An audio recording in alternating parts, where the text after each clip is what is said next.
is principal laundered into their possession? Why is principal multiplied by interest into terminal sums of insoluble debt? How can any of those things possibly serve the people? None of them can. This mandate is a proof that none of them can. You see? So why would this politician persist in this resistance to representation? You see?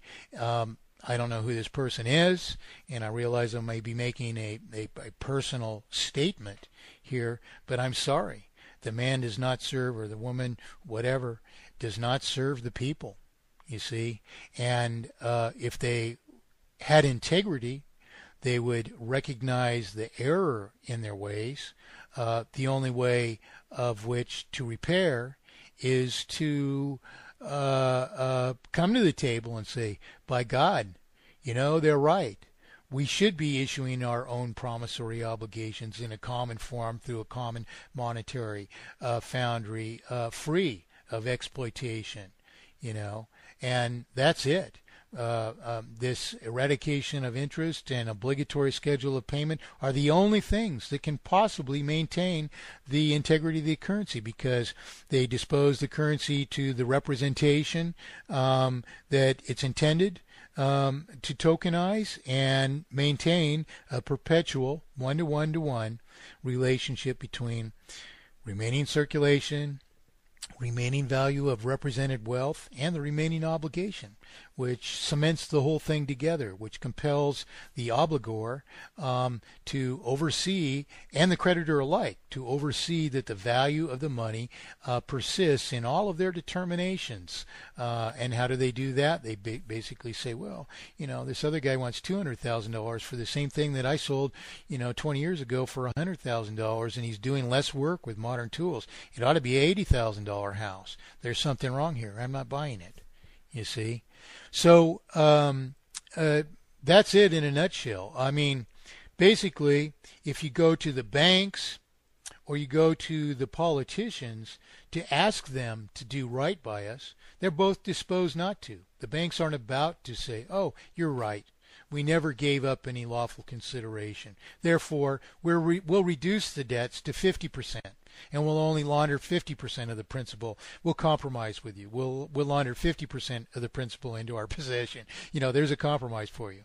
Well, it still wouldn't even accomplish the purpose, because if they charged 50% of the interest as well, for instance, any rate of interest which is necessarily reborrowed to maintain a vital circulation inherently and irreversibly multiplies artificial indebtedness in proportion to the circulation. So half the rate of the interest might take twice as long. It doesn't come out exactly that way, but just for example, half the rate of the interest might take twice as long to multiply debt into terminal debt, but it has the same outcome. So there is no compromising of these principles, and this is why I realized that I've presented mathematically perfected economy to every United States president since and including Gerald Ford. The Obama administration sent back my proposition, which was requested by campaign regulars. Sent it back without even opening it, because they know who I am and because they know that I'm absolutely right. They cannot defeat my arguments. Not only have I presented mathematically perfected economy to every United States president since and including Gerald Ford, and I could have presented it to Nixon, but I didn't trust him. But that's how early in my life I was doing this. Not only have I presented it to every president, but most of the candidates. In fact, I've had the best friend of Jerry Brown, upon hearing about mathematically perfected economy, buy a $500 plate dinner to personally introduce me to the presidential candidate at a campaign dinner before hundreds of delegates from all over the country, and the guy was speechless. Didn't even have a word of reply, and of course I never heard from him again. And you can only guess why, but Jerry Brown never came up with a monetary solution. And the same year the Clintons were running, on the campaign slogan, "It's the economy, stupid." you know. And of course, the Clintons never fixed anything either. So, we can go around in circles for the rest of our lives.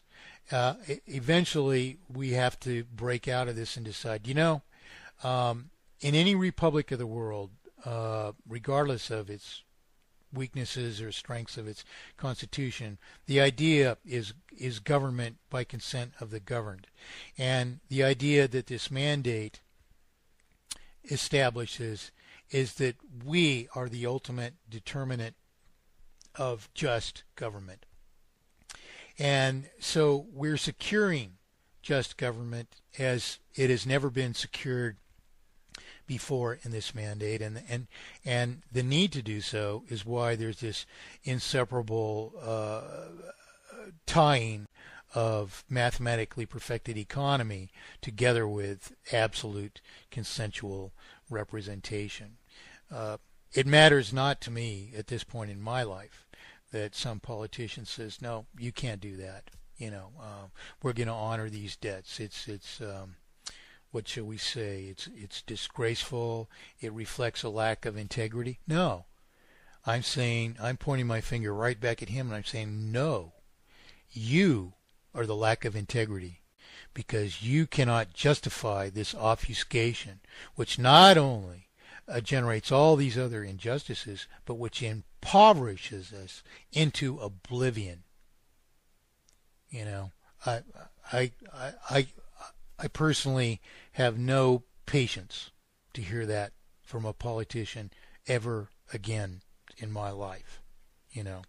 So you do as you want, but unless we're willing to stand up and say, no, this is what government is, we can never get where we're going. We're all wasting our time, because in the end, it doesn't require picking up a gun and, waging a warlike revolution. Intellect prevails when it is right, and all the people stand to benefit as we will from being right, and only from being right. The very fact that this man asserted this without replying arguments which would refute this proposition of mathematically perfected economy, or this expose of the obfuscation of the currency itself, tells you that he's proceeding on that course without any qualification. Because if indeed he represents the people, why did he not present his arguments to you? One question.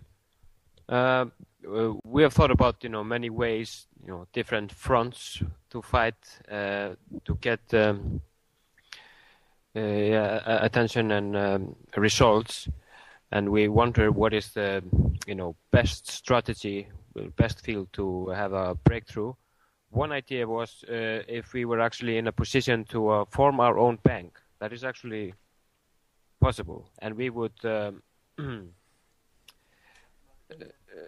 mathematically perfect bank. I mean, with interest free, and of course we could get a lot of people to join that bank. Oh, absolutely. For instance, here's a way to do it, and this is actually not a newly revised approach. It's explaining the answer in this prescription that I gave originally, proposed to the Reagan administration in 1979, and which I articulate in an article that I've had online for many years, the title of which, If I Were President, which is a blueprint for how to accomplish this conversion in as little as a day. Now, basically,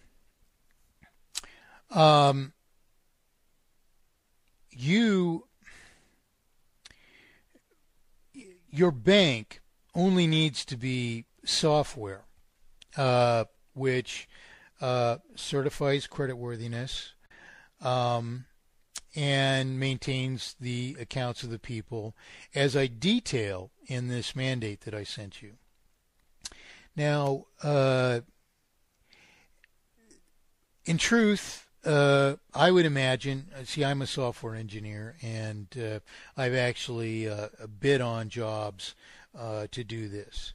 Although I haven't ever won a contract, it's not a difficult kind of software to write. In fact, it's very, rudimentarily simple accounting. So basically, you could create this bank yourselves in preparation for this without even any cost. There's likely a person you can find. I know that this was done usually in this country by private individuals. In other words, a fellow might work for a bank as a software engineer, an inside guy on salary, and he would develop the software to maintain the accounts of the people, to print statements. We don't even need to print statements, but we would want to format it in HTML. Do this whole thing electronically to minimize its costs. Now, once you finish the bank, there is one other thing that you need to do. And when a person uses a credit card or a debit card, that relates to a payment authorization entity such as MasterCard or American Express or whatever in the world. And if it's an individual bank, it relates to that bank. Well, the ultimate way of implementing this would be in the form of debit cards for a bank. So once you get this software together to maintain the accounts of the people, and there will be forks of... Unfortunately, we lost our connection again at this point. Darn, I'm not watching my screen and we drop off. So when you create this... Mike, yeah? we dropped you for probably half a minute. Half a minute. Just reconnected. Okay, well, I'll back up and go a little bit back. Basically what I'm saying is there's probably a private individual that exists somewhere which has the software you need. Okay? I just want to add that we are probably at least three programmers in this group. Awesome. Okay, so we're talking to the kind of people who can envision how to do this. You know that accounting is extremely simple processing. The main issues really to contend with are security of the system and tying the payment systems in with your electronic commerce at stores and e-commerce, through web presences and that kind of thing. So you become the only authentic, not a bank, but this Common Monetary Foundry. And I'm very careful myself about using different terms because I don't want people confusing the current concept of banks with what this entity, the Common Monetary Foundry, is at all. They're very different. The latter exists for no profit whatsoever. So largely all it exists as is a server presence and software automatically maintaining the accounts of the people. What happens? Employers tie into the system. Instead of issuing you checks, which you can cash at any bank, your wages, salary, are automatically deposited in the account of this bank. Instead of you paying bills to your electric company and whatever, your payments are automatically executed by the Common Monetary Foundry. So it's basically it's software that interfaces with commerce, and it maintains the accounts of the people, therefore processing the typical debits and credits of accounting, pluses or minuses. We add to the account, we subtract to the account. Everything is traceable. It maintains a perpetual audit trail. Any impropriety in the government, being as your representatives are paid the same way. If they get a